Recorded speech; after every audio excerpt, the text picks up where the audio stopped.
Penglipuran Village Festival 2024 resmi dibuka pada Kamis 4 Juli 2024. Festival yang akan digelar hingga 7 Juli ini, dimeriahkan oleh pementasan joget bumbung massal, yang ditarikan 100 orang penari remaja Desa Adat Penglipuran Kabupaten Bangli.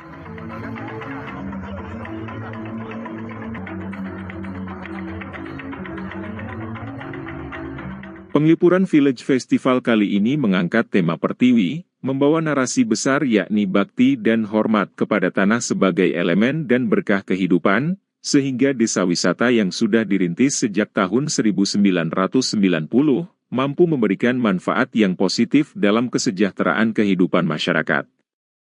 Pada kesempatan itu hadir Wabub Bangli Iwayan Diar, Ketua DPRD Bangli Ketut Swastika, Ketua PHRI Bali Cokorda Oka Arta Ardana Sukawati dan perwakilan dari Kemenkraf, serta pejabat Pemprov Bali.